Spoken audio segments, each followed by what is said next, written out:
Assalamualaikum warahmatullahi wabarakatuh.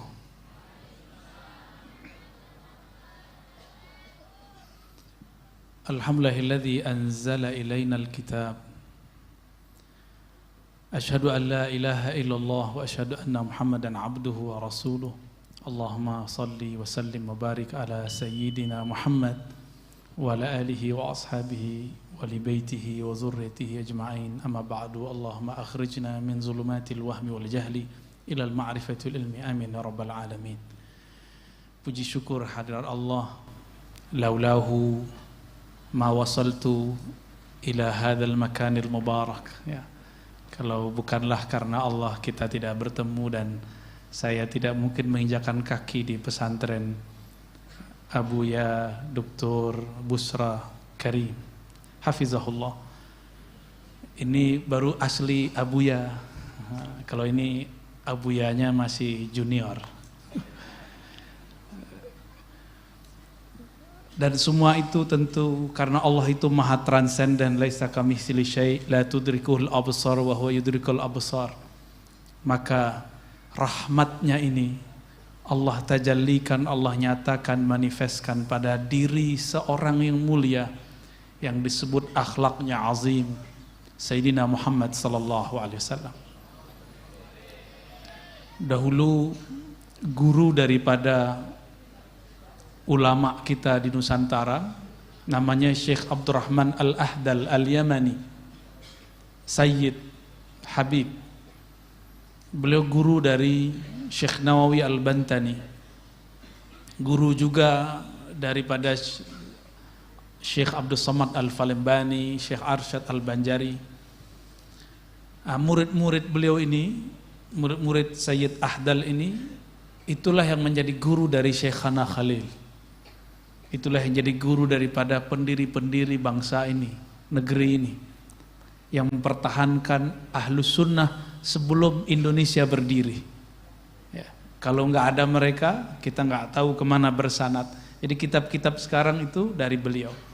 Sayyid Abdurrahman Al-Ahdal punya guru namanya Sayyid Ahmad bin Idris Al-Idrisi.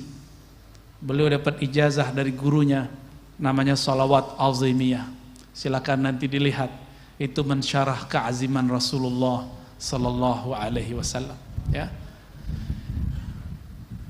Saya mendapat ijazah salawat ini waktu berkunjung ke salah satu ulama di Brunei, ya. Ada seorang sayyid marganya Al-Kaf, dan saya meminta ijazah aurat Idrisiyah Ahmadiyah. Salah satunya salawat azimiyah.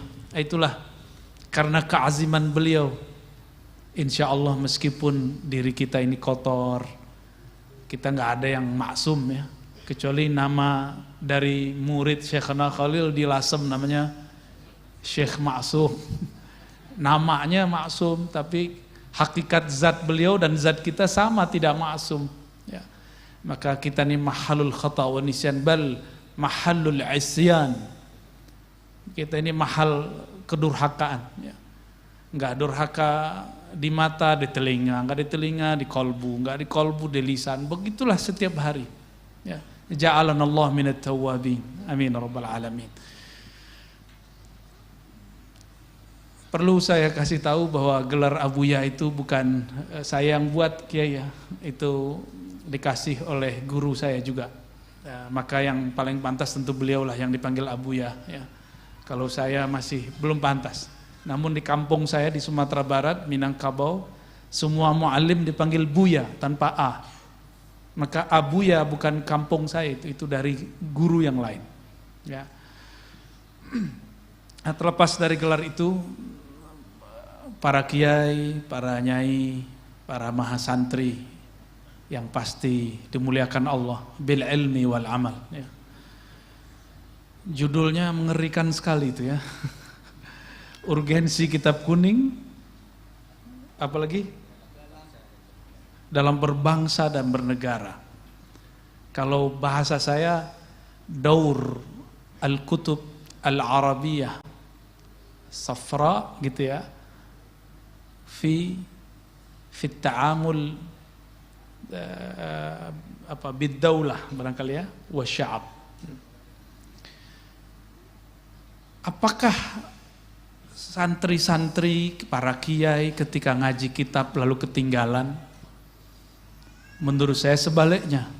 Justru kemajuan santri, kemajuan kiai itu ketika dia pegang kitabnya. Maka mohon maaf nih para kiai, kajian yang paling menarik seumur hidup saya adalah pengajian umum kah itu, pengajian di pesantren kah itu, yang ada kitab di depan kiainya. Sepakat nggak? Tapi kalau pengajian gak ada kitabnya, kiainya paling-paling ya mengulang yang dia dulu ulang, yang dia udah lupa kalau dia telah mengulang-ulang itu. Mungkin lucunya diulang-ulang, lawaknya diulang-ulang, karena mah bingung mau apa lagi. Maka saya melihat sosok dari guru kami, guru-guru kami banyak sekali, ini yang menginspirasi saya untuk ngaji kitab. Maka nanti malam mohon disediakan kitab aja di depan Pak Kiai. Ya. Ihya kayak apa kayak terserah lah apa. Tabarukan baca kitab karena sekarang kita membicarakan keaziman kitab, ya. Ada hal yang menarik yang kita lupa di Quran. Misalnya ayat, nggak usah ayat-ayat yang rumit kita hafal, yang sering kita baca terutama 15 hari terakhir Ramadan. Inna anzalnahu fi lailatul qadar. Ini uslub bahasa saja. Sesungguhnya kami anzalnahu, kami menurunkannya. Kata menurunkannya ini punya makna yang jarang kita ingat, bahwa untuk menerima ilmu Alkitab kita mesti di bawah. Kolbu ini harus di bawah dulu, kepala ini harus di bawah dulu, rohani ini harus dihinakan dulu. Menghinakan diri kepada Allah, beradab kepada Sayyidina Rasulullah dan pewaris baginda Rasulullah SAW. Itulah yang disebut warasatul anbiya. Baru nyampe inna anzalnahu fi lailatul qadar. Kenapa disebutkan Lailatul Qadar? Lailatul Qadar secara harfiah, ini kita nggak bicara asbabun nuzulnya, kita bicara secara harfiah saja dulu. Fi Lailatul Qadar, pada malam yang qadar. Qadar itu dalam bahasa Arab artinya dayyiq.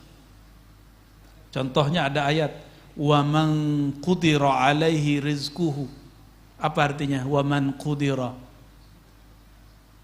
Wa man daqa alaihi rizquhu. Siapa yang disempitkan rezekinya. Maka Lailatul Qadar, kata Imam Al-Hafiz Ibnul Jauzi, kawan dari Ibnu Asakir, orang ini bertiga dengan Ibnu Khuzamah, pengarang kitab Al-Muwaffaq Ibn Qudamah. Tiga orang ini. Ini tiga orang pernah suluk kepada Sidi Syekh Abdul Qadir Jilani 40 hari. Tapi bihadzal arba'in asbaha haula min kibaril ummah. Ya, karena 40 hari bersama Sidi Syekh Abdul Qadir Jilani, Allah angkat derajat mereka dan dikenang di kalangan santri di semua tempat. Ibn Asakir, pengarang hadis, pengarang sejarah. Ibnul Jauzi, kritikus sufi, tapi dia sufi. Dia mengkritisi Ghazali, tapi dia pengikut Ghazali. Kalau sekarang kan enggak, mengkritik orang sekaligus menghancurkannya. Seperti kata Abuya tadi. Ya. Kalau ini tidak, Ibnul Jauzi mengkritisi Imam Ghazali, tapi ingin membersihkan nama Imam Ghazali. Maka dia ikhtisarlah kitab Ihya. Ikhtisar kitab Ihya ini diikhtisar lagi oleh murid-muridnya. Maka ada namanya Minhajul Qasidin. Nah, inilah saya senangnya. Minhajul Qasidin dipakai oleh kalangan Salafi Wahabi hari ini. Kita berdoa semoga ini asbab mereka menjadi sufi. Ya. Ini 40 hari ngaji ke Sidi Syekh Abdul Qadir Jilani. Nah, Imam Ibnul Jauzi dengan keberkahan liqa'nya dengan Sidi Syekh Abdul Qadir Jilani mampu memahami yang tersirat di ayat-ayat tersebut. Salah satu pemaknaan ini adalah berkah dari riyadhah beliau. Bahwa al-qadar bermakna dayyiq. Lailatul Qadar itu malam yang sempit. Kenapa disebut malam? Kenapa disebut sempit? Nah, ini juga ada kaitan dengan Isra Mi'raj. Kan subhanalladzi asra bi'abdihi laila. Ya, disebut malam, kenapa enggak nahara? Karena memang malam. Inilah nanti hubungannya ke Imam Suyuti. Kata Imam Suyuti, hadzal ilm laisa bitamanni wala la'alla wala laita. Ya, ini ilmu bukan ketika engkau mengatakan coba kalau saya dulu nyantri, coba kalau saya kayak Abuya Busra maksudnya ya. Coba kalau saya coba seandainya guru meninggal, kiai meninggal, apa kata kawan? Ya Allah, kiai itu sudah meninggal, saya belum sempat ngaji. Nah, itu kata ngomong, ya laitani. Itu akibat ngomong tadi. Ya, hazal ilm kata Imam Suyuti harus bis sahar. Apa arti bis sahar? Melek malam hari. Itulah Lailatul Qadar. Lailatul Qadarnya seorang muta'allim dan mu'allim ketika anzalnahu, kami turunkan ilmu laduni futuh ke dalam kolbunya. Itu baru. Setelah itu apapun kitab di depannya dia akan sanggup membahas, karena ilmunya bukan dari kitab, daripada yang menurunkan kitab. Tapi kenapa harus ada kitab? Masih ingat Sayyidina Nabi SAW di musim paceklik perang, di saat perang baginda Rasulullah SAW kehabisan air, maka Nabi dan para sahabat berkumpul. Apa kata Nabi? Berapapun airmu kumpulkan di wadah ini. Maka semua ada yang 1 tetes, ada yang 2 tetes, semua yang ngumpulin. Lalu tangannya ditaruh. Kenapa Rasulullah tidak langsung naruh tangannya begini? Kenapa? Inilah al-qaid bil asbab, itu lazim. Berkait, bersandar kepada asbab secara zahir itu satu hal yang mesti dilakukan. Kalau Allah mau, ini santri langsung jadi wali. Tapi ntar ngomongnya aneh-aneh. Bisa langsung. Kalau Allah mau, Nabi Muhammad dari kecil sudah dikenal sebagai Rasul. Tapi kenabian beliau sebelum beliau lahir. Tidak benar kalau beliau diangkat umur 25. Coba cari 1 teks saja di Quran, di sunnah, di ijma', di qiyas, di sirah Nabi, bahwa beliau diangkat umur 25, enggak ada. Umur 40 enggak ada. Kenapa muncul taklim, daras, Nabi Muhammad diangkat umur 25? Saya bingung tuh dari mana tuh. Mungkin Pak Kiai ketemu teksnya, mohon kasih tahu saya. Siapa tahu saya yang tersesat, kan kontroversi kata Pak Kiai ya. Bukan semua kitab-kitab sirah itu, nggak ada. Belum ketemu maksudnya lebih pas ya.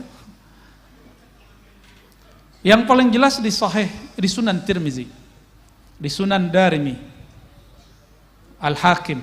Apa kalimatnya? Sahabat datang, qila ya Rasulullah, kata Abu Hurairah nih, ada yang bertanya, wahai Rasulullah, mata takunu nabiyyan? Engkau jadi nabi kapan? Apa jawaban Nabi? Adam baina ma'in utin. Adam belum, masih tanah, masih air. Belum ada Adam, saya sudah jadi nabi. Berarti beliau telah diangkat jadi nabi sebelum alam semesta ini dicipta. Beliau yang pertama dicipta. Nah itu semua turos-turos kita. Kenapa nggak baca itu gitu? Nah, ini contoh-contoh aja ya. Nah, tapi Allah menginginkan asbab berlaku pada Nabi Muhammad sallallahu alaihi wasallam. Kalau Allah mau, kenapa Nabi Muhammad harus hijrah? Sehingga Nabi berkalam ke bumi Mekah. Apa kata Nabi? Ketika beliau Fatu Mekah, Nabi ngomong ke Mekah, wahai Mekah, wahai tanah Mekah, kalau bukanlah aku diusir oleh kaumku, tentu aku lebih suka tinggal di sini. Lalu beliau balik lagi. Nah itulah dalil merantau ya. Itu dalil saya itu Abu ya. Beliau kan ngomong ketika dikabarkan oleh Waraqah bin Naufal ya, nanti kamu akan diusir kaummu. Nabi bertanya, awa mukhriji, apakah mereka akan mengusir aku? Nabi sendiri sebenarnya tidak siap awalnya ketika dapat wahyu harus diusir.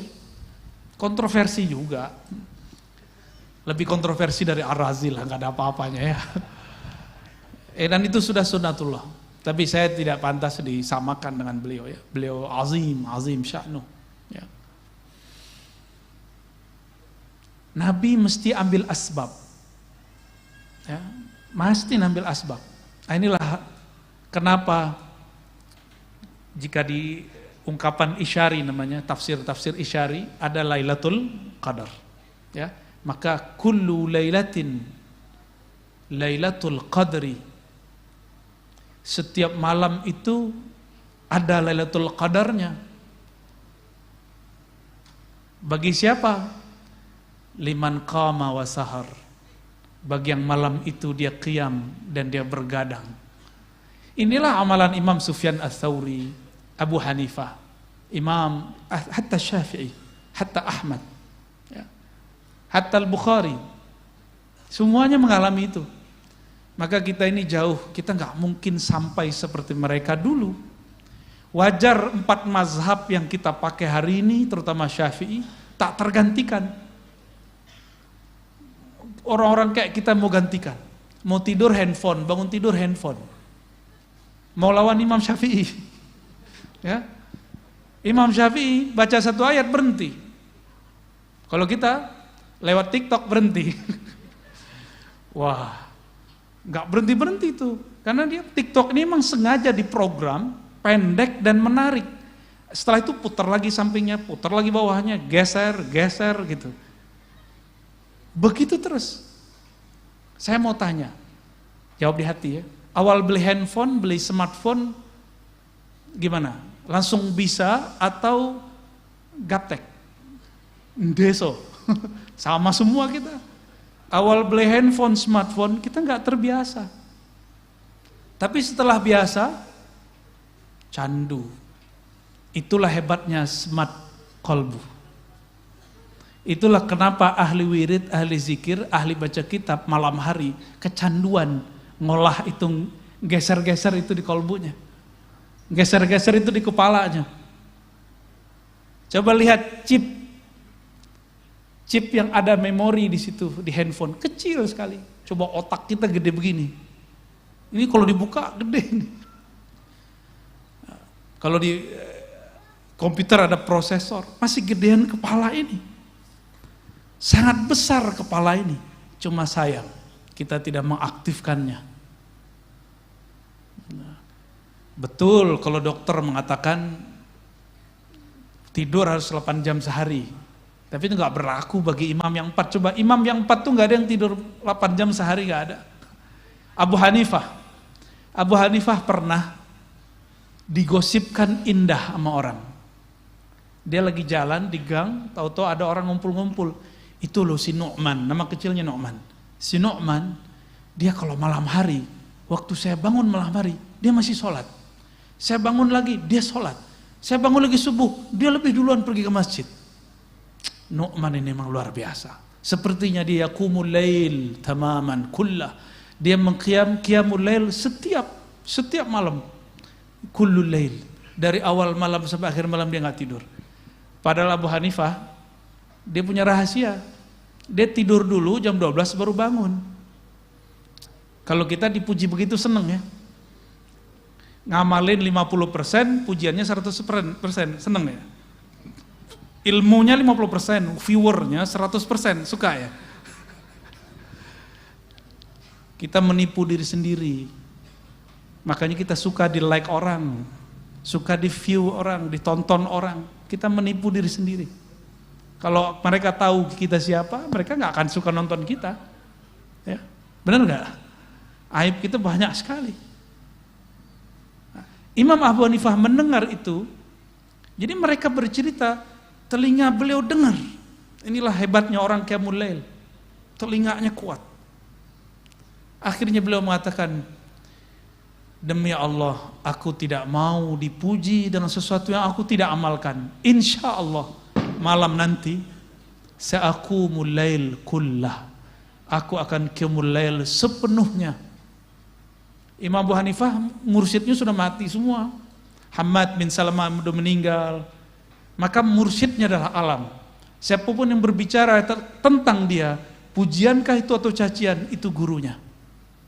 Ini yang diambil Imam Ghazali di kitab Ihya Ulumuddin. Orang yang tidak punya mursyid, carilah kawan. Yang tidak punya kawan, lihatlah musuh. Musuh itu adalah mursyid, tapi mursyid kegelapan. Maksudnya apa? Yang paling tahu aib kita musuh.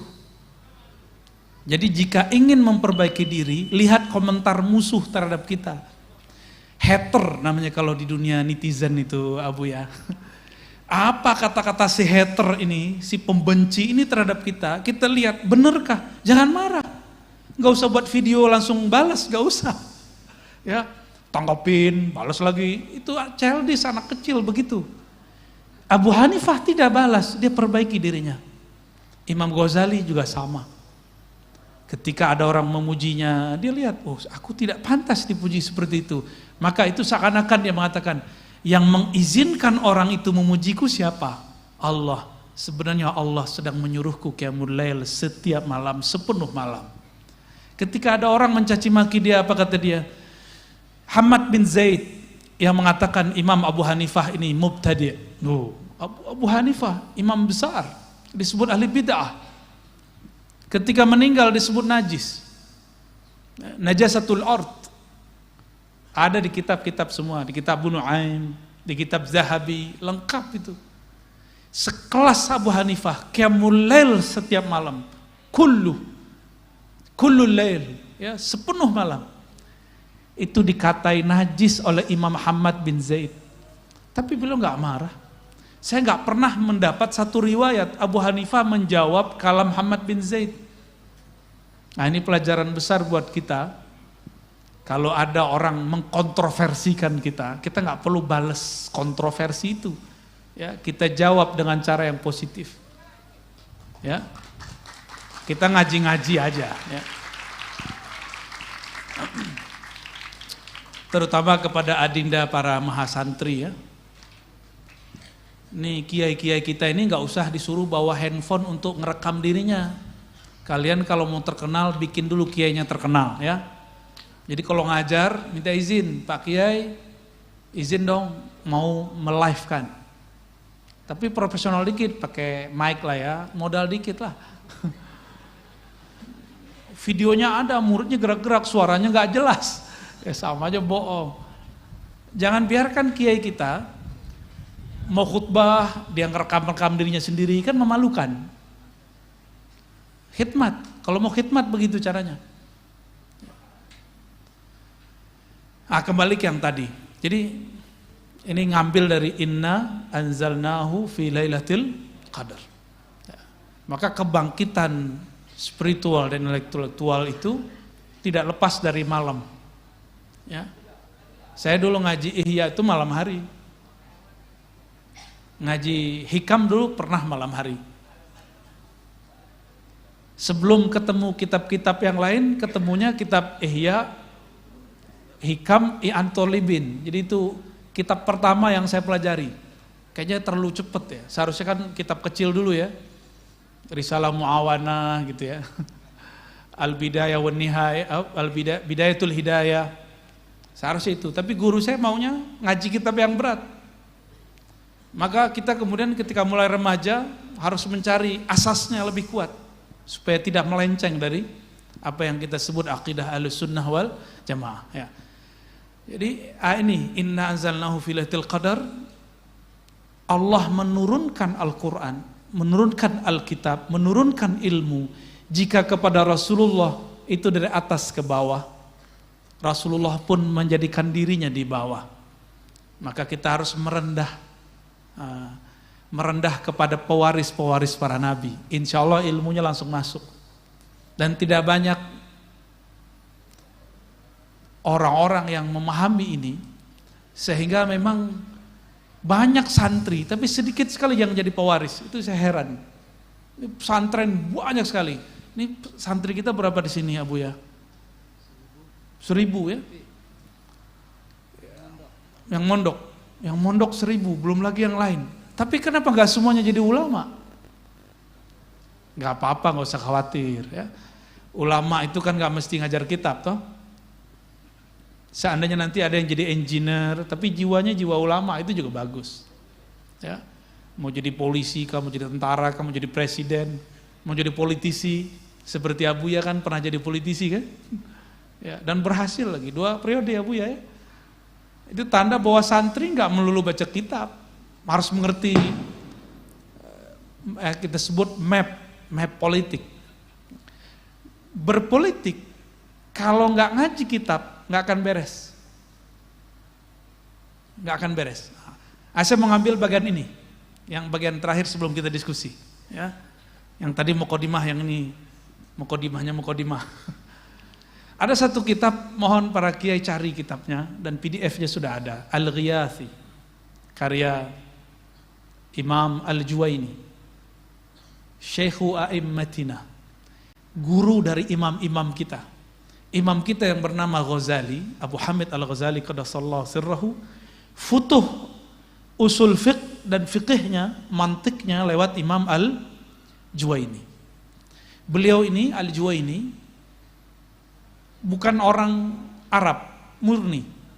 Beliau tinggalnya di Persia, satu kota yang maju namanya Naisapur, kampungnya Imam Muslim. Imam Al-Juwaini pergi haji, tapi di mana dia berdiri, di mana dia duduk, di situ ada orang yang ingin ngaji kepadanya. Di zaman dulu kalau haji minimal 6 bulan sampai 1 tahun sakan, ya, yamkus fi Makkah atau fi Madinah, fil Madinah. Makanya sampai hari ini di Mekah itu kalau nyari orang Indonesia pasti inisial depannya M, Madura. Ya, mau cari mutawif Madura, mau cari majelis Madura, majelisnya Rusaifah, Syekh Ismail Zain, Habib Fulan, Syekh Yasin Al-Fadi, semuanya majelis ada orang Madura. Saya juga bingung ini, ya. Kenapa orang Padang udah gak ada lagi nih? Madura semua. Masya Allah. Itu tempat orang Madura dulu berkeliaran di Mekah. Dulu Imam Juwaini pernah di sana. Imam Juwaini duduk di sana, tinggal mujawir bi Makkah nisf sana, ya, setengah tahun beliau tinggal di Mekah. Tapi dalam waktu setengah tahun dia pindah Mekah, Madinah, 3 bulan. Di mana dia duduk, di situ majelis berdiri. Maka disebutlah Syekhul Haramain, Imamul Haramain. Dan dia punya satu kitab hadiah untuk kita di masa ini. Apa kata beliau? Nas, ya, Al-Ghiyas itu kalau saya petakan, beliau berbicara tentang nas, teks keagamaan. Agama kita ini, nasnya ada 2. Ada yang wahyu suci, kudsi. Ini kesimpulan saya loh baca kitab. Ya, kalau dicari pun di sana nggak ada, lafaznya nggak seperti ini. Ada yang kedua ijtihadi. Satu wahyu kudsi, kudus suci. Itu yang anzalah, yang turun, anzalna. Ada yang ijtihadi. Jika ini babnya tajalli, turun dari Allah, kalau ini taraqi, dari hamba kepada Allah. Ini ijtihad. Yang suci ini, inilah yang melahirkan yang kita sebut syariat. Syariat. Jadi qudsi itu yang disebut syariat. Nah, di dalamnya ada Al-Quran, ada sunnah yang mutawatir. Sunnah yang tidak mutawatir tidak suci, karena masih bisa dikritik rawinya, matannya. Tapi sunnah mutawatir kal Quran, ya, la yuntaqat alaih, tidak bisa dikritisi, qat'i. Ya qat'i, dan dia tidak banyak. Tapi sunnah yang di bawah mutawatir, ini masih bisa dikritisi, baik matannya, baik rawinya, baik itu kemudian asbabul wurudnya, itu bisa dikritisi. Ini yang suci ini tidak boleh diganggu gugat sama sekali. Ya. Inilah yang disebut tidak lekang dimakan zaman. Ya. Salihun likulli zaman wa makan. Itu syariat muqaddasah. Tapi ijtihadi, teks-teks ijtihadi itu ada hasil muamalah ta'amul al-faqih yang disebut dalam hadis may yuridillahu bihi khairan yufaqihu fid din, rawahul Bukhari wa Tirmidzi bisanadin muttasilin, ya. Di Bukhari itu ada disebutkan muallaq, ada yang muttasilin juga. Allah jika berkehendak keberkahan, kebaikan bagi seseorang, yufaqih. Kalimat yufaqih itu menunjukkan proses. Allah akan libatkan dia, Allah akan terjunkan dia, Allah akan masukkan dia sehingga masuk ke dalam asbab-asbab dia mengerti agama. Yufaqihu fid din. Dari situlah muncul teks yang disebut fikih. Fikih di zaman abad pertama, kedua, ketiga bukanlah fikih yang kita kenal hari ini. Sumbernya ada di Juwaini, ada di Imam Ghazali. Imam Ghazali menyebutkan di Muqaddimah Ihya, kitab ini ditulis untuk para fuqaha. Karena dulu fikih bukan hanya ilmu zahir, ahkam yang zahir. Dulu fikih ada namanya, kalau Imam Abu Hanifah, al-fiqhul akbar, ada al-absat, ada al-asghar. Kita pinjamlah istilah itu tapi maknanya kita bedakan. Al-fiqhul akbar usuluddin. Al-absat kalau kita ambil versi kita itu usul fiqh dan sejenisnya, usul tafsir, usulul hadis. Dan yang terakhir al-fiqh al-asghar, tafsir, fikih, ya. Hasil-hasil kitab-kitab, bab-bab, bahkan hasil teks yang ada di akidah ketika turun menjadi teks dia menjadi asghar. Makanya terjadi perbedaan antara Imam Asy'ari dan Maturidi dalam bab takwin, kun, qudrah, iradah. Ya, masih ingat? Lupa ya? Kiai kebanyakan baca kitab kayaknya ya. Bab kalam itu mereka ikhtilaf sudah. Istilah fardu dan wajib. Nah, jadi fikih, ada fikih yang akbar, ada yang medium, ada yang kecil, asghar. Apa kalau diterjemahin tuh? Fikih minor, ya. Fikih besar, fikih menengah, fikih kecil. Yang kita sebut fikih hari ini itu fikih kecil. Inilah yang melahirkan mazhab. Dan mujtahid, ada ratusan mujtahid dalam sejarah Islam, namun yang bertahan wa ma lillahi baqiyah, yang bertahan yang karena memang mereka dulu muttasil billah, usul kepada Allah, tidak hanya murni ra'yu.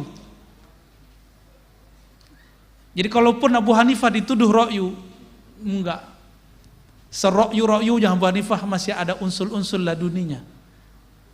Nah, inilah yang dikatakan oleh imam kita. Nah, ini diungkap oleh Ibnu Arabi, apa kata beliau? Wahyu tasyri'iyah inqata'at. Wahyu syariat putus, udah enggak ada lagi. La nabiyya ba'di. Enggak ada nabi setelah Nabi Muhammad sallallahu alaihi wasallam. Maka la taghayyur fi syariah. Tidak ada perubahan dalam syariat. Tapi yang kedua, la tanqati' wahyun nubuwah.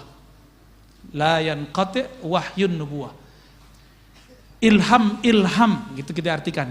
Ilham yang turun kepada ulama bentuknya laduni, futuh, itulah yang lahirnya 4 mazhab. Sahih Bukhari Muslim, mazhab Imam Asy'ari, Maturidi, Thariqah Sufi Junaid, Al-Jilani, Naqsyabandi, Tijani, Idrisi, sampai sekarang.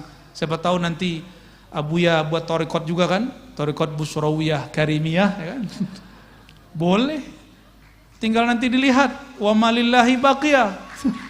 Kalau karena Allah pasti kekal. Syekh Ahmad Khatib Sambas, orang kita, beliau gabung 2 thariqah, Naqsyabandiyah, Qadiriyah, Naqsyabandiyah, namanya TQN. Di masanya kontroversial, dikritisi oleh Syekh Ismail, orang kampung saya, Al-Minangkabawi, lama di Mekah. Mereka debat dulu, sama-sama pengamal thariqat debat. Thariqat Syekh Ismail terus jalan di Sumatera, Naqsyabandiyah, Khalidiyah. Thariqat beliau berkembang di Madura, berkembang di Jawa, berkembang bahkan sampai ke jiran. Wa ma lillahi baqiyah. Mereka kontroversi di zamannya itu biasa. Maka kita nggak perlu ribut dengan masalah itu. Ya, kita nikmati saja hasilnya. Dan sekarang kita menikmati hasil-hasil itu. Tapi saya berkeyakinan kita perlu thariqah-thariqah baru. Atau minimal revisi thariqah lama. Karena zaman dulu nggak ada gadget.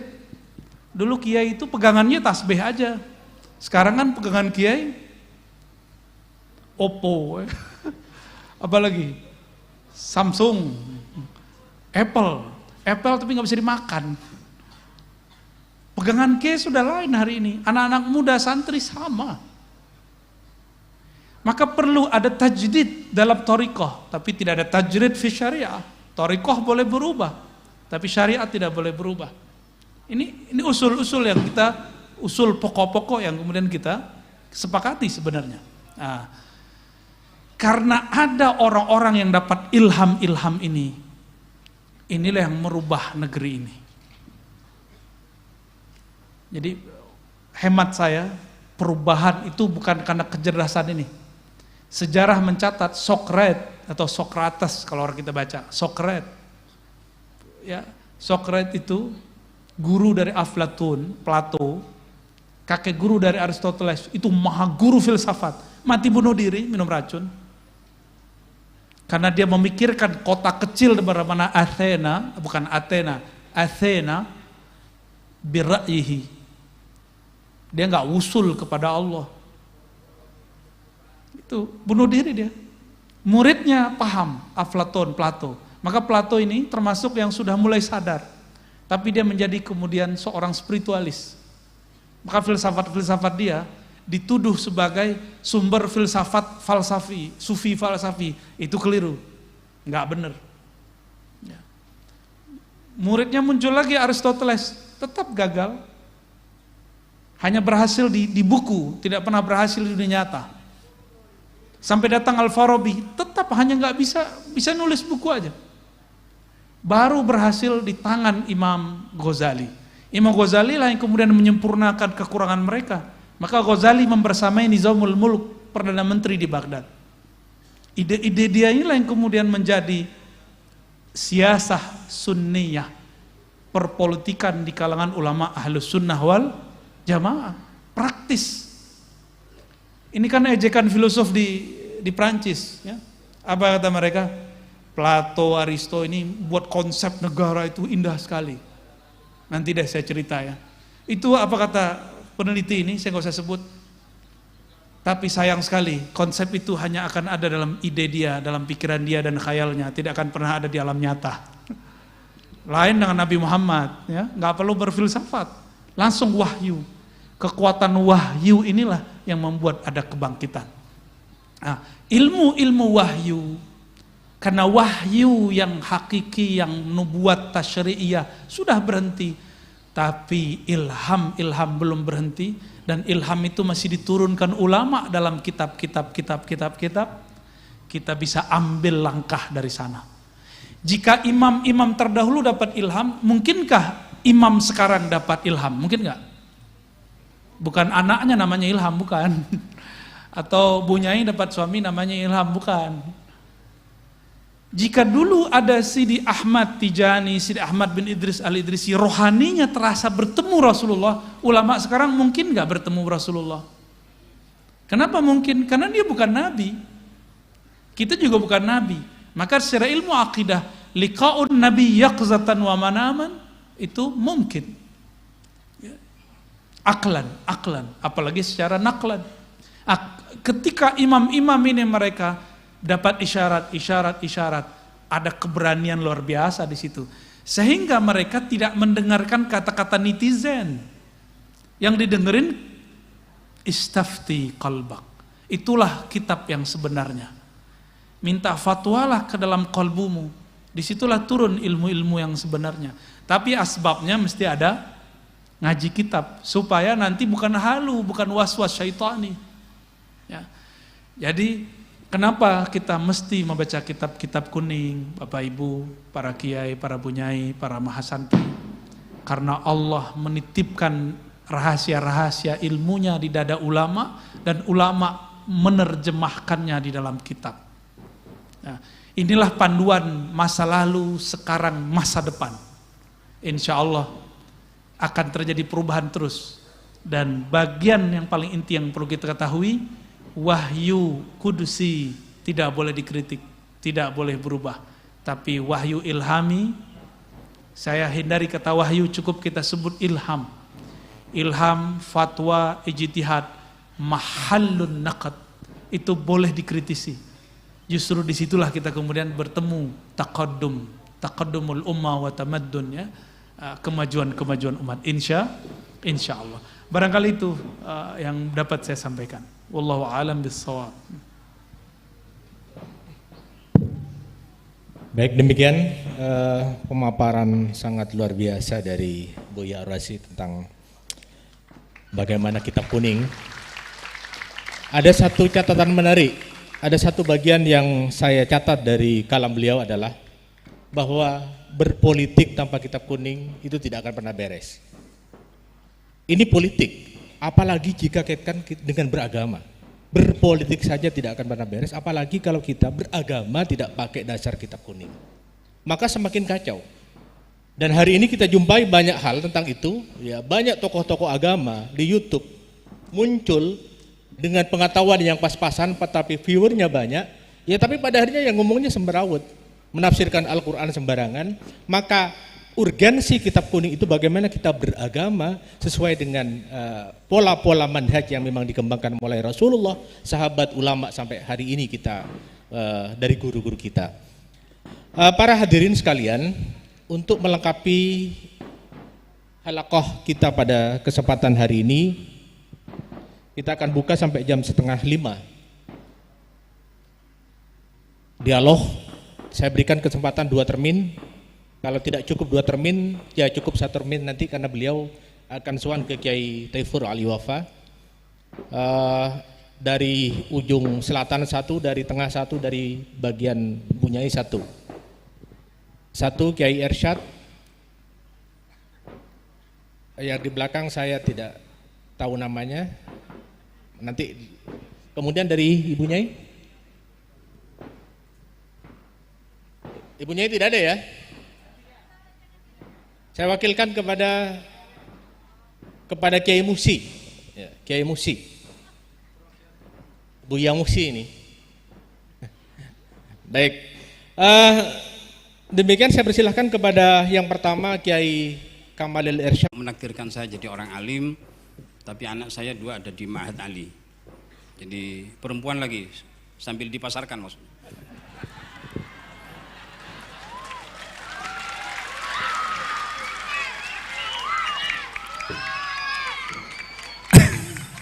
Begini Abu ya, saya ini adalah senang berpikir.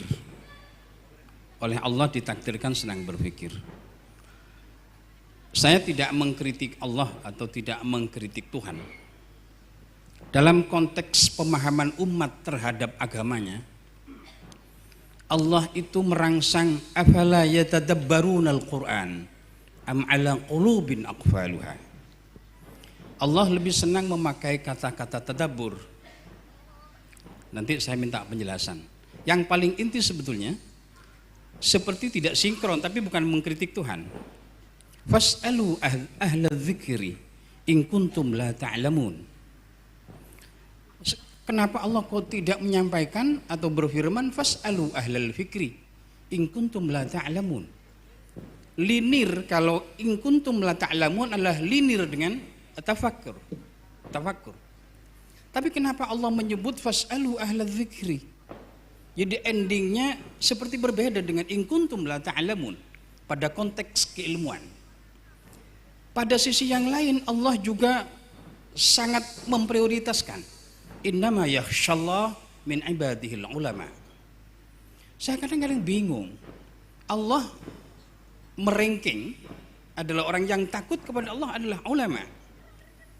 Tapi ketika dia ada persoalan-persoalan agama dan persoalan-persoalan yang lain, fas'alu ahla dzikri. Tapi tidak menyampaikan fas'alu ahlal fikri, tanyakan kepada intelektual, kepada cendekiawan. Tapi tanyakanlah kepada ahli zikir. Dan saya berpikir kok tidak linear. In kuntum la ta'lamun, bukan in kuntum la tafhamun. Ini pertanyaan saya, Abu ya. Jadi mudah-mudahan kita jadi hamba Allah yang pemahaman yang baik. Terima kasih. Assalamualaikum warahmatullahi wabarakatuh.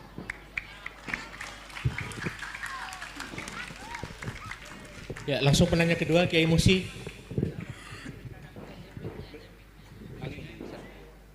Maaf, langsung dijawab permintaan Buya Rasid, langsung dijawab pertanyaannya. Monggo, silakan. Baik, khawatir lupa Pak Kiai. Ya, Pak Kiai ini tawadu sekali ya. Ngaku bodoh tapi baca ayatnya canggih. Emang begitu orang alim ya. Barakallahu fikum. Afala yatadabbaruna al-Qur'an. Itu yang menarik. Kok enggak justru yang harus dikritisi itu. Jadi itu bukan mengkritisi Tuhan, tapi kita mengkritisi fikir kita dalam memahami ayat Tuhan. Karena fikir kita enggak nyampe. Allah enggak ngomong afala yatafakkaruna al-Qur'an. Yaqul afala yatadabbarun la yatafakkarun. Allah tidak mengatakan Quran untuk ditafakkuri, Quran itu untuk ditadabburi. Mal farq baina tadabbur wa tafakkur? Tafakkur syai' wa tadabbur syai'. Tadabbur fi makhluqatih wa tadabbur fi kalamih wa kalamuhu ghairu makhluq. Tadabbur ujungnya wusul, sadar bertuhan. Karena tadabbur pada kalam, kalam itu adalah sifat, sifat itu bukan makhluk. Wa aqrabut turuqi ilallahi kalamu. Cepat-cepat jalan singkat kilat kepada Allah adalah membaca kalamnya, tafakkur kalamnya. Itulah thariqat Imam Syafi'i. Maka Imam Syafi'i khatam Quran dari pagi sampai asar, asar sampai subuh, khatam Quran. Aqrabut turuq ilallah. Itu tadabbur. Maka tadabbur akhirul wusul ilallah, wusul ila ma'rifatil kalam wa man yatakallam. Ya. Lain dengan tafakkur. Di surat Al-Imran jelas wa yatafakkaruna fi khalqis samawati wal ard. Ini yang mesti kita matchkan. Kalau enggak match, enggak munasib, akan kebalik-balik sampai nanti. Maka yang kita kritisi bukan Tuhannya, bukan kalamnya, tapi yang tidak matching dalam uslub fikir kita. Yatafakkaruna fi khalq. Nah, ini kata kuncinya. Mereka tafakkur mengenai penciptaan alam. Maka fikrah dia hanya mampu mencapai ranah yang disebut makhluk. Sedangkan tadabbur dia tembus kepada Khalik. Jadi bolehkah mengenal Allah? Boleh. Mungkinkah mengenal Allah? Amkan, bal lebih mungkin. Tetapi tidak boleh memfikirkan Allah. Lalu kenapa fas'alu ahlal dzikri? Kok bukan ahlal fikri? Sudah terjawab? Al-fikr di Quran tidak pernah digunakan kata ism, selalu fi'il. Apa artinya? Ya dulu ala subut, menunjukkan bahwa ini tetap. La yataghayyar amma sabaq, huwa al-an kama kan. Dia dulu sekarang sama, itu disebut ahlu zikr. Karena zikr tetap. Zikr nggak akan berubah. Sekali kita bertemu Allah nggak akan lupa kepada Allah SWT. Sekali Allah menyebut nama kita, selama-lamanya Allah menyebutnya. Man zakarani fi nafsihi zakartu fi nafsi. Siapa yang ujung dari wiridnya, ujung dari fikrah riyadhahnya, dia menyebut namaku dalam dirinya, aku akan sebut dia dalam diriku. Itu kan terjemahan. Duluan mana, yang qadim atau yang hadis menyebut? Kita ini hadis baru, Allah qadim. Siapa yang dulu menyebut? Dia yang dulu menyebut. Allah itu qadim, thabit, la yataghayyar, la yasbikuhul adam. Maka ahlu zikr qalbuhu muta'alliq bi muqallibil qulub wa huwa thabitun daimun abadiyun sarbadiyun. Si qalbu ini jika dia ahli zikir, qalbunya langsung berkiblat kepada Allah yang tidak pernah berubah-ubah. Disitulah fas'alu ahla dzikr. Tapi kalau fas'alu ahla fikr, hari ini ditanya lain, besok lain. Apalagi ahlul hifz, hafalannya bisa hilang-hilang. Ya. Maka berkata Ibn Aslam, ya, saya ingat saya namanya di Sahih Bukhari Muslim itu. Di Sahih Muslim. Dia mengatakan, saya bertemu guru saya, Sufyan, saya bertanya berapa persoalan, dia jawab dengan jawaban yang A. Lalu ketemu Ibn Aslam, lain lagi jawabannya. Ketemu ini lain lagi jawabannya. Padahal semuanya ahli hadis, ahli Quran. Karena ikhtilaful hifz, beda lagi istinbatnya. Ya. Jadi, kenapa fas'alu ahla dzikr in kuntum la ta'lamun? Karena ahlul zikr ini dia bergantung dengan Maha Allamul Ghuyub, Al-Alim, ya, yang mengetahui ma fis sudur. Kalau kita nanya ke ahli zikir, apa yang kita mau dijawab. Tapi kalau tanya ke ahli fikir, lain yang kita tanya, lain jawabnya. Apalagi ahlul hifz, kita nanya apa, dia jawabnya apa, gagal faham. Jawaban-jawaban gagal faham inilah yang membuat umat yadribu ba'duhum ba'dah. Sesama aswaja jontok-jontokan, ini kan sarungnya sama, ya, sama-sama apa tuh? Ya, tasbihnya sama, kunutnya sama, giliran pemilihan jontok-jontokan. Ya. Beda boleh, ad-darb mamnu, ya. Ikhtilaf matlub fid din. Emang itu maunya Allah. Allah maunya umat ini yakhtalif. Tapi Allah tidak mau yadribu ba'dukum riqaba ba'd, itu yang Allah enggak mau. Maka kita membedakan ada ikhtilaf dengan iftirat, kita bedakan selalu. Itu sekelumit, Kiai, ya. Takut nanti kepanjangan. Wallahu a'lam bissawab.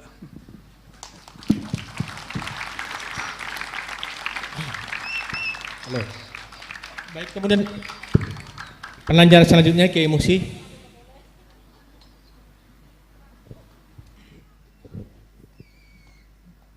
Mohon izin berdiri, Bu ya.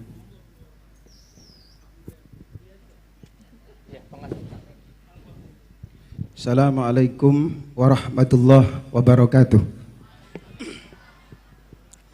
Yang pertama, saya sebenarnya malu disebut Kiai, Bu ya. Karena cuma dompleng. Kebetulan bapak saya disebut Kiai, akhirnya saya walaupun begini disebut Kiai. Tetapi ada beberapa hal yang ingin saya sampaikan kepada Buya, mungkin sebagai koreksi. Satu, kitab Ghiyasul Umam fil Tiyasiz Zulam bukan karangan Imam Al-Juwaini, tetapi karangan putranya Imamul Haramain. Dua, ada teks yang sangat saya hafal sekali. Faqad dzakara al-Imam Al-Hafidh Ibnu Asakir an Ibnil Munzir annahu qala la yashukku ahadun min ulama'ina anna Rasulullah sallallahu alaihi wasallam wulida fi amil fil wa bu'itha ala ra'sil arba'in. Imam Ibnu Asakir dari Al-Hafidh Imam Ibnul Munzir, beliau berkata, tidak ada satupun para ulama yang ragu-ragu bahwa baginda Rasul dilahirkan pada tahun gajah dan diutus sebagai nabi pada usia 40. Tetapi pada sore ini, mohon maaf, sepertinya ulama tidak ada yang ragu, tetapi Buya Ar-Razi Hasim agak ragu. Tetapi begini Buya, mohon maaf, saya hari ini hadir sebagai salah satu pengurus Aswaja NU Center. Kalau Buya tadi mengatakan ada hadis mata kunta nabiyan kapan engkau ya Rasul dijadikan sebagai nabi oleh Allah Subhanahu wa taala? Beliau menjawab, kuntu nabiyyan wa adam bainal ma'i wat turab. Kalau hadis itu yang dijadikan dasar bahwa baginda Rasul secara formal baru sudah menjadi Rasul sebelum dunia ini diciptakan, maka saya hari ini mau mengatakan bahwa saya sudah sejak dulu menjadi pengurus Aswaja NU Center sebelum dunia ini diciptakan.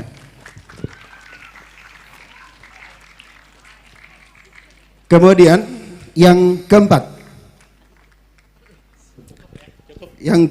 mohon maaf, Cukup. Kajian kita pada sore hari ini sepertinya bukan tentang urgensi kitab kuning dalam berbangsa dan bernegara, tetapi lebih ke pembahasan urgensi thoriqah dalam berbangsa dan bernegara. Jadi kalau ada pertanyaan yang mengarah kepada hal-hal yang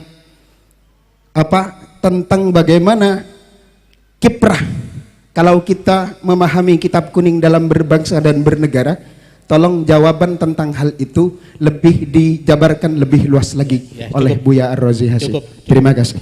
Baik. Nah, demikian Buya, langsung dijawab. Syukran atas tasihnya. Seharusnya antum salah satu pembicara pada sore ini ya. Syukran. Baik, mengenai yang pertama diriwayatkan oleh Imam Al-Hafiz Ibn Asakir, ana adri bihadhi riwayah. Saya juga tahu riwayat ini. Ya. Beliau meriwayatkan dari Al-Hafiz Ibn Al-Munzir, tidak ada syak bahwa Nabi dilahirkan pada tahun fil, la syak. Wa bu'isa, la syak. Apa arti bu'isa? Ma makna bu'isa? Apa arti bu'isa? Apa artinya Kiai? Diutus sebagai seorang nabi secara formal. Itu kalam antum atau teksnya? Terserah Buya Ar-Razi. Enggak, saya tanya karena antum mengungkapkan teks, saya tanya, ma makna bu'isa? Hal fi farq baina bu'isa bi'sah dengan nubuwah, bi'satur risalah dengan nubuwah, fi farq. Enggak usah pakai kalam itu dulu, pakai kalam Imam Darimi aja. Ada di Sunan Darimi. Abu Darda bertanya, wahai Rasulullah, kapan engkau sadar? Mata tadri. Kapan engkau sadar engkau seorang nabi? Enggak usah pakai kitab Ibnul Munzir, kejauhan itu mutaakhirin. Ini levelnya dia satu tabaqat dengan Imam Ahmad bin Hanbal. Wafatnya 255 Hijriah. Tetapi Imam Bukhari juga beberapa saat sama-sama berguru dengan beliau. Tapi umurnya lebih tua karena lahirnya 181 Hijriah. Ya, saya tahu antum ketua NU apa tadi? Aswaja Center. Ya, alhamdulillah, syukran, jazakallah khair ya. Ini hadis diriwayatkan oleh Imam Darimi, lahirnya tahun 181 Hijriah. Ketika Ibnu Barak wafat. Maka dia umurnya dekat dengan Ahmad bin Hanbal, pendiri Hanbali. Di situ ada riwayat. Kapan engkau sadar wahai Rasulullah, engkau seorang nabi? Jawaban Nabi SAW apa? Ketika aku bermain dengan anaknya Halimah, tiba-tiba dadaku dibedah, diambil oleh dua sosok terbang dari atas. Itu beliau sadar beliau seorang nabi. Antum umur segitu sudah sadar belum jadi ketua NU Center? Aneh tanya serius, udah sadar belum? Syai'ani mukhtalifani, dua hal yang berbeda. Antum menyadari sebagai ketua NU Center beda dengan Nabi SAW. Dua hal yang berbeda.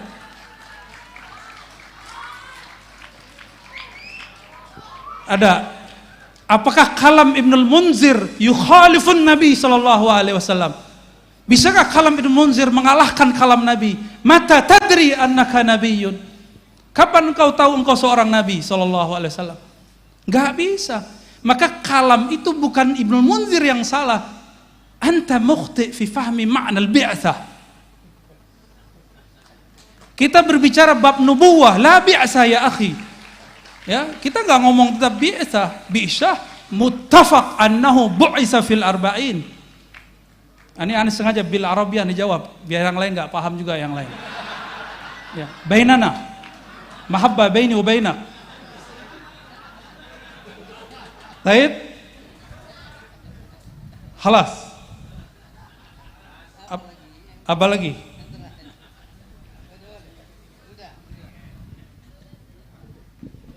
Baik, semakin sore kayaknya semakin seru ini. Apalagi nanti kalau Ibu Nyai sempat juga menyampaikan pemikiran-pemikirannya tentang tema kita pada sore hari ini. Oh, yang terakhir soal thariqah. Ya, halas. Adakah thariqah tidak pakai kitab? Kalau ada bid'ah, dhalalah. Maka antum lihat saya berbicara kenapa saya bawa tentang nuansa spiritual dalam bab kitab.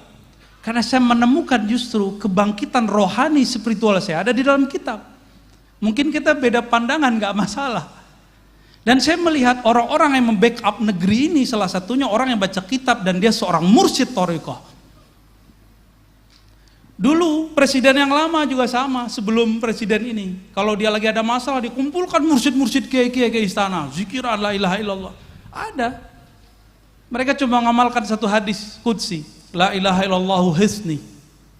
La ilaha adalah bentengku. Siapa yang masuk bentengku aman dari gangguan, ya, siksaku, apalah segala macam.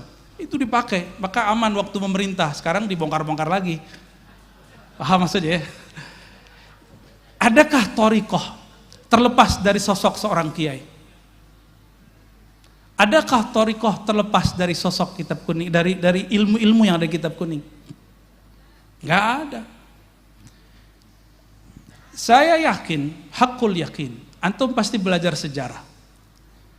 Kerajaan Banten dulu dipimpin rajanya, sultannya seorang sufi dan mengajar kitab. Di Banten ada Sultan Hasanuddin. Sanad-sanad kita, beberapa kitab ke beliau sebenarnya, sanad thariqah. Mereka memimpin negara seorang sufi. Di Riau, di Kalimantan, di Aceh, semuanya, hampir semuanya. Ya.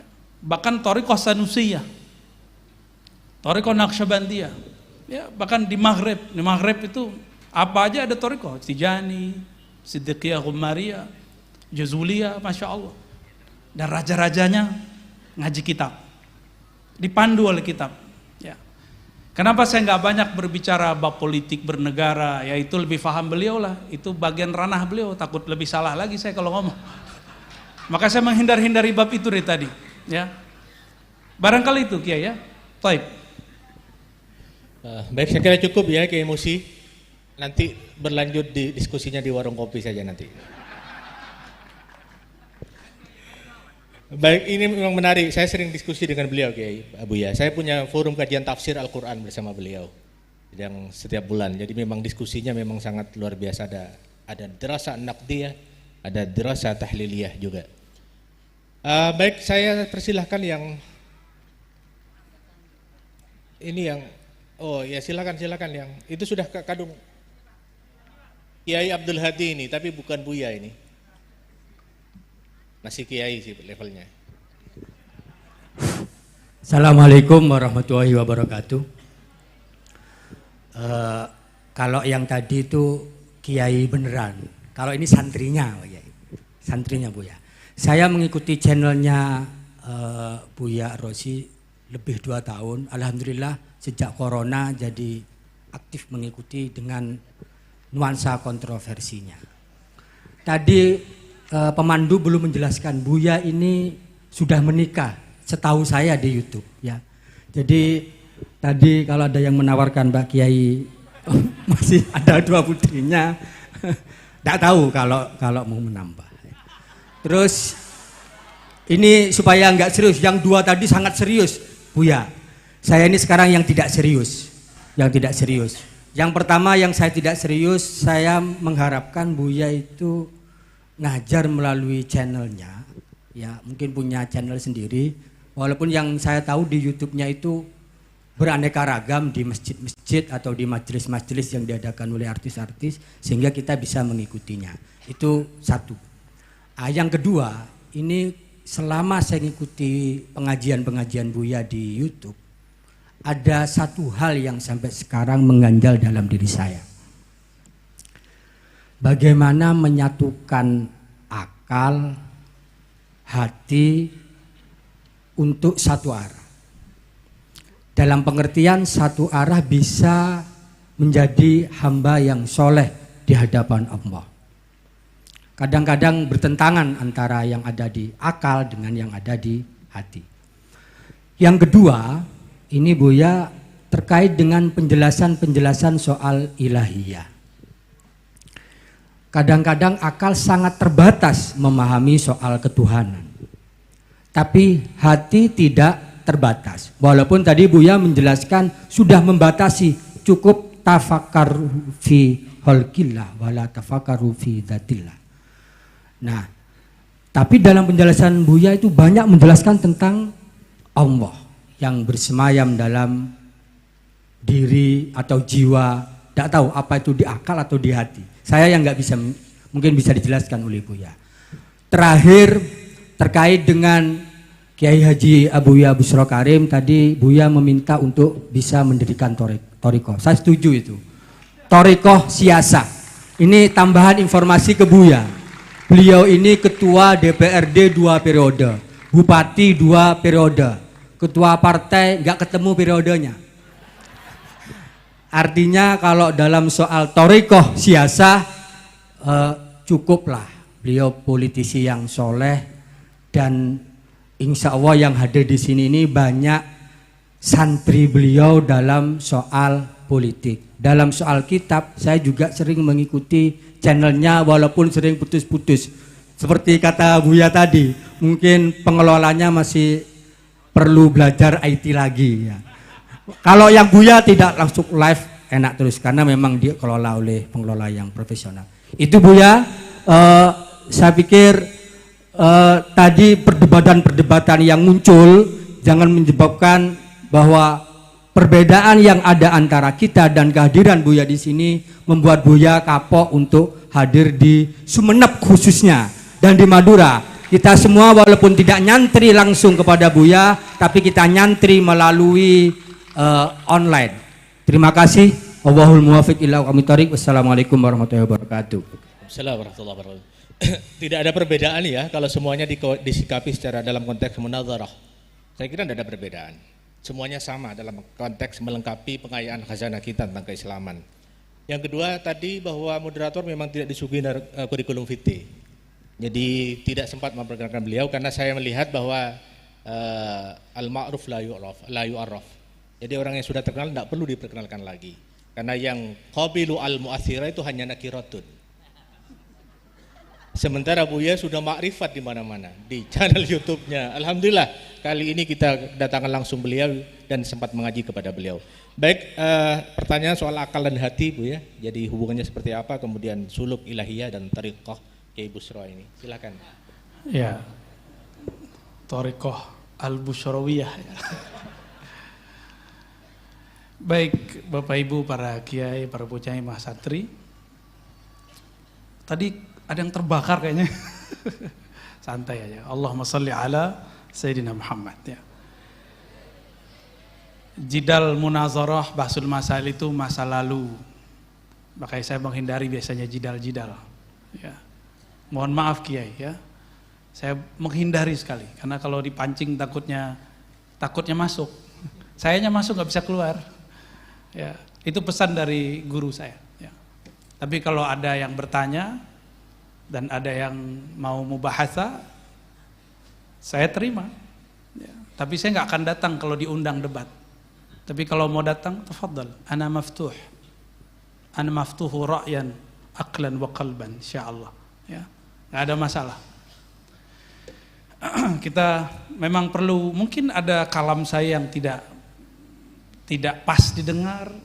Ya seperti kalam Ibnul Munzir pun seorang kiai bisa beda faham antara saya dan beliau kan bisa beda faham. Ya. Apalagi jika itu muncul di dalam sosial media.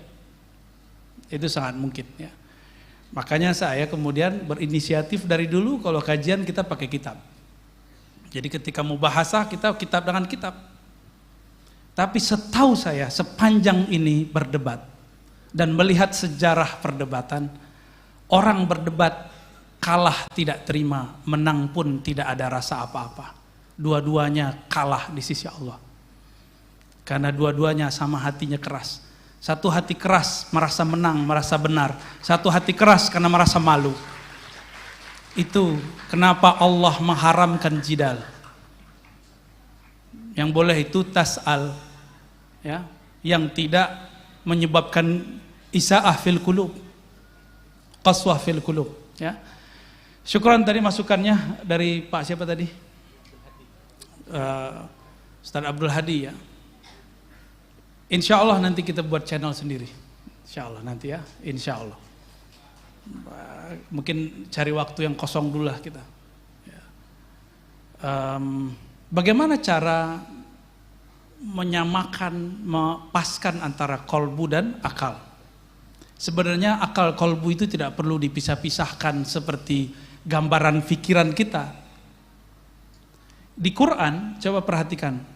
Lahum qulubu ya'qiluna biha. Kan ada dua ayat tuh, ya. Satu sindiran di surah Al-A'raf, satunya surah apa tuh? Al-Hajj, ya. Al-Hajj 26 seingat saya. Mohon dikoreksi. Benar Al-Hajj, ya? Ya. Itu justru pujian. Ternyata ada satu pesan di ayat itu. Jadikan kolbu sebagai server, sebagai khazanah, sumber berta'akul, berfikir. Selama ini kita berfikir itu sumbernya hissi, hawas, apa yang terbaca, apa yang terlihat. Tapi kalau orang berfikir, sumbernya lahum qulubu ya'qiluna biha. Mereka jadikan kolbu sebagai dasar asas marja untuk berta'akul, bertafakur, maka akan indah perdebatannya, akan indah diskusinya. Karena kolbu itu adalah baitul adab. Kolbu itu tempat adab, karena Allah selalu menatapnya. Ketika seseorang tidak dengan kolbu, la adabalah, hilang adabnya. Ya. Nah, adab kalau ngaji, masih ingat kita kalau ngaji kirim Fatihah kepada musannif, benar gak? Itu supaya dari akal kita kembali yang liar ini dikembalikan ke rumahnya. Itulah rahasia baca Fatihah sebelum ngaji. Ya, tadi mungkin kita belum baca Fatihah sebelum ngaji, tapi kan tadi sudah dimulai doa, ya enggak? Ya. Mungkin kita berdoa belum pakai kolbu, barangkali. Nah, itu yang membuat kita ketika ngaji, gurunya siapa aja, itu nggak akan bisa memilah nanti. Ya, barangkali itu. Maka mulailah, masuklah pintu dari tangganya, masuklah rumah lewat pintunya. Masuk pintu pun ada assalamualaikumnya. Nah, untuk membuka kolbu, maharnya adalah Al-Fatihah. Insya Allah, silakan diamalkan itu. Ya, saya kalau baca kitab biasanya baca Fatihah dulu. Mau ngaji di Syekh mana di YouTube, biasanya di awal atau di akhir saya baca Al-Fatihah. Biasanya begitu. Ya. Sehingga kita tidak menangkapnya dengan akal. Akal ini di sini mohon maaf, yang belajar ilmu neurologi di bagian depan kita ada namanya otak, kortek apa istilahnya. Ya. Dia cuma 10% dari otak ini. Cuma 10%. Dia seperti reptil. Kalau lihat orang baru, dia pengen ngelawan. Pengen begini. Itu reptil. Makanya jika kita lahum qulubu ya'qiluna biha, itu dengan mahabbah, dengan ukhuwah, dengan husnuzzan. Itu kalau lahum qulubu ya'qiluna biha. Lain dengan mereka yang disebutkan dalam surah Al-A'raf. Ya. Mereka punya kolbu la ya'qiluna biha. Tapi kolbunya dibiarkan tidur. Enggak digunakan, ya. Wallahu a'lam bishawab. Baik, silakan kasih aplaus untuk Buya Rosi. Tinggal satu ya, saya buka satu orang saja. Oh, dari perempuan, jadi dua orang, satu orang kemudian dari perempuan. Soal Thariqah Busrawiyah tadi, silakan ikuti pengajian hikam tiap bulan. Beliau yang ngasuh dan beliau menyajikan hikam dari sisi siasah, dari sisi budaya dan secara lengkap. Jadi saya kira nanti akan itu menjadi cikal benih cikal bakal lahirnya Thariqah Bushrawiyah dari Syadiliyah. Baik, saya persilakan Habib, kemudian Afwan Habib la a'rif ismakum. Nyizen Nafayat. Bismillahirrahmanirrahim.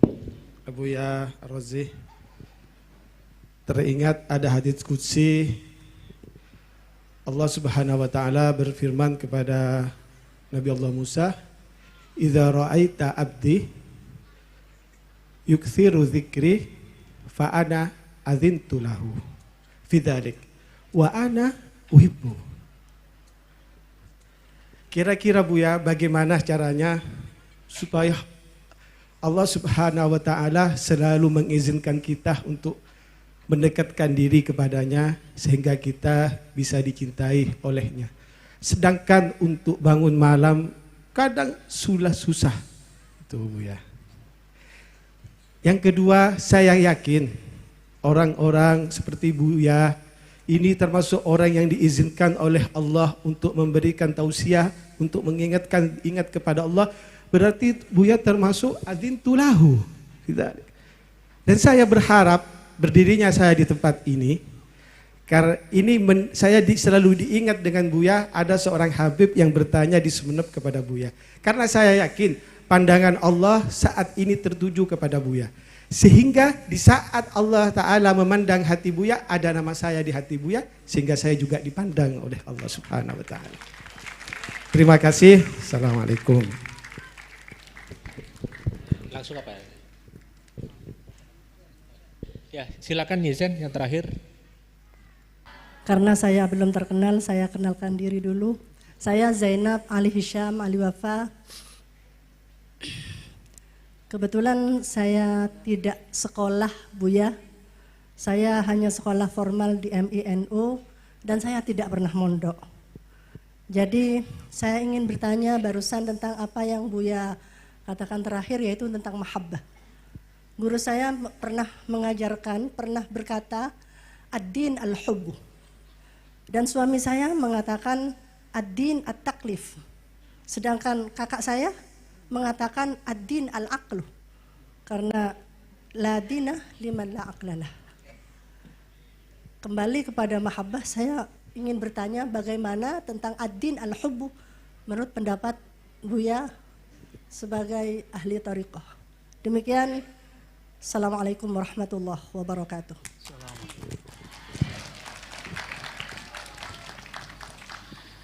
Syukran Habib, husnuzannya. Tapi saya tidak sebaik yang antum pikirkan, bayangkan. Fi qalbi syawaidu dzunub, fi qalbi kadarat waz-zulumat wal hujub, hujubun fawqa hujubin. Kalbu saya terlalu kotor untuk dipandang oleh Allah.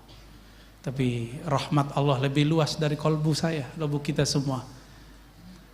Maka seperti kata Imam Syazili dalam Hizb Al-Bar, Hizbul Kabir, ya Allah, kalau siksa, murka, kami memang pantas disiksa. Tapi rahmatmu aula, rahmatmu lebih utama untuk mendapati kami. Ini modal kita cuma itu. Modal kita cuma Bismillahirrahmanirrahim. Rahman Rahim enggak ada lagi. Ya. Dan Rasulullah disebutnya dalam Sahih Muslim, ya, disebutkan wa dzakara annahu raufun rahimun.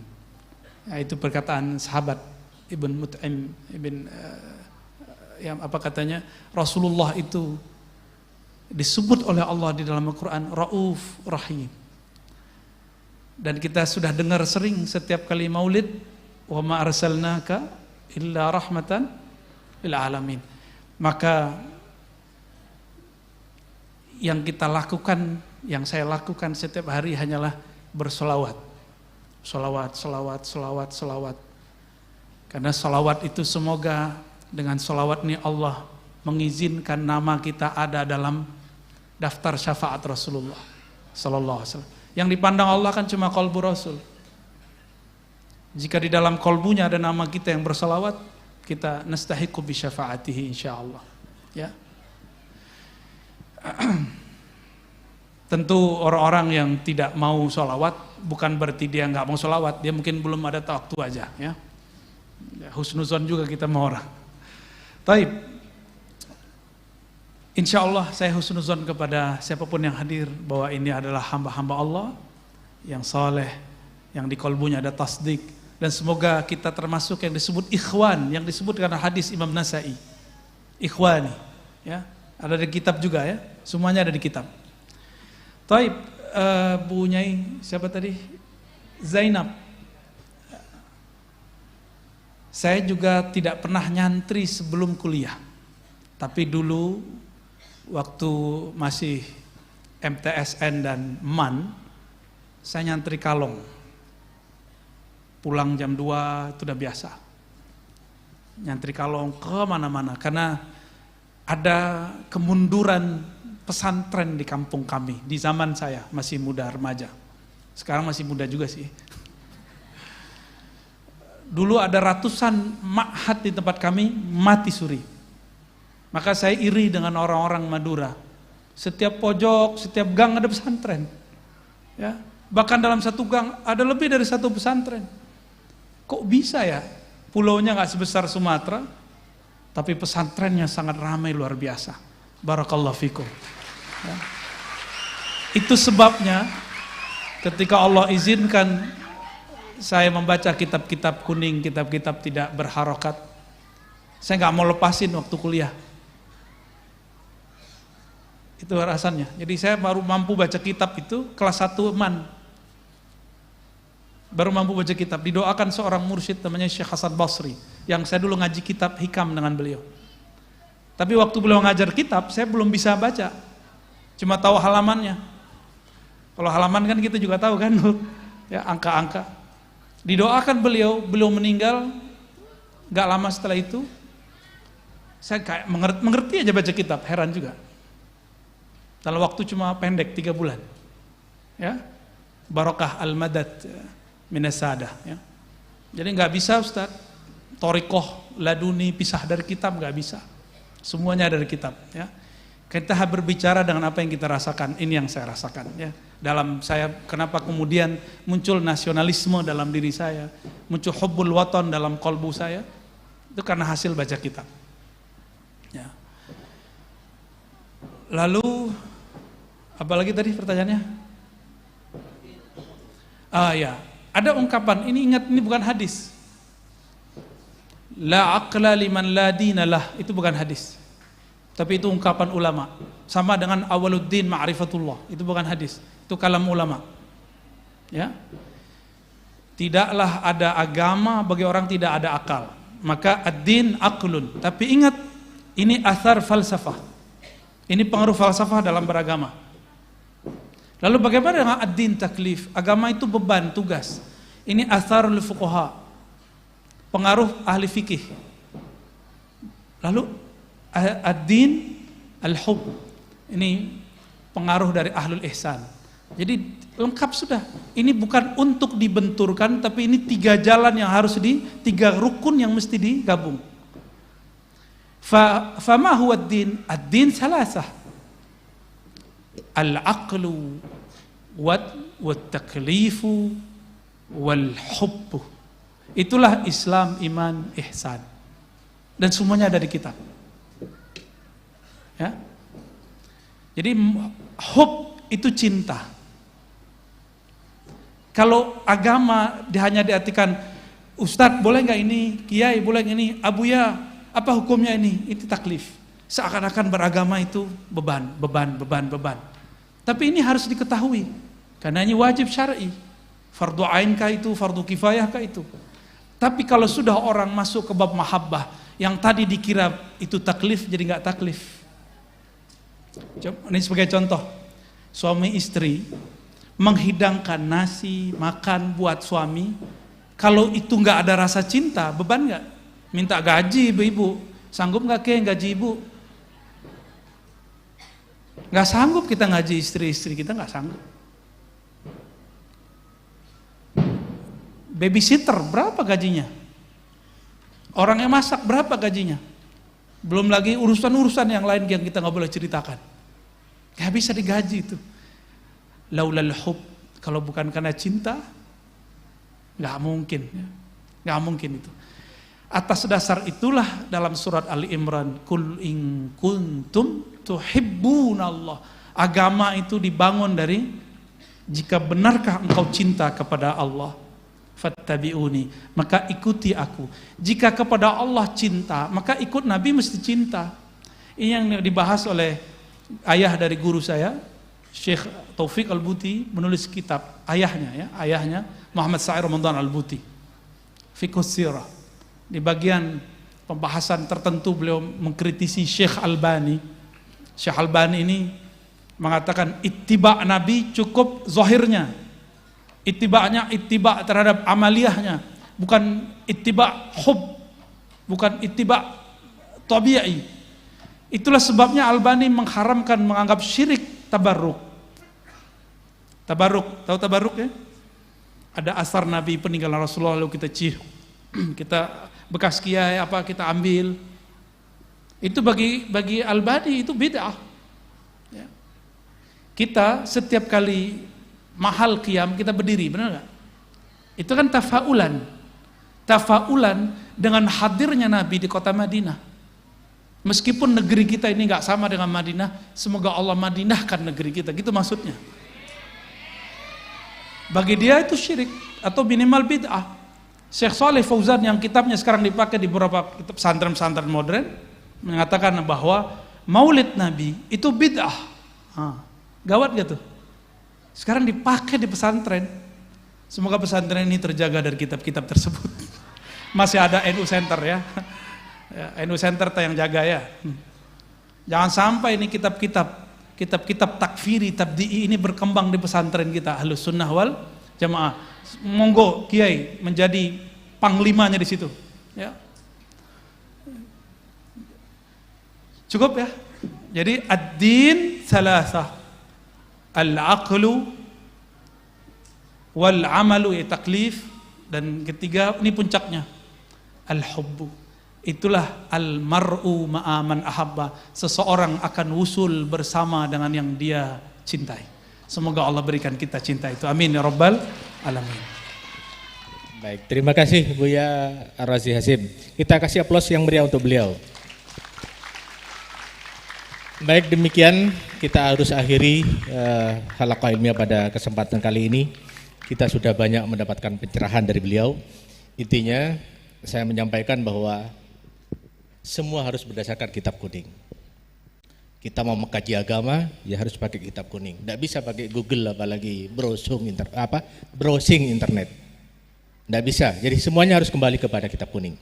Dan ketika kita betul-betul memahami kitab kuning secara sempurna, maka kita akan memadukan ranah tasawuf, akidah dan fikih dalam satu kesatuan yang sempurna, sebagaimana Al-Ghazali menghadirkan Ihya Ulumuddin dalam 3 kesatuan itu secara sempurna. Maka tugas kita sebagai santri, sebagai mahasantri Mahat Ali adalah bagaimana memadukan, memahami 3 ranah tersebut, akal, kemudian taklif dan tasawuf dalam satu kesatuan, sehingga akan lahir mujaddid baru di Mahat Al-Karimiyah ini. Lahir mujaddid baru dari pesantren-pesantren yang bermunculan di Sumeneb ini. Amin, Allahumma amin.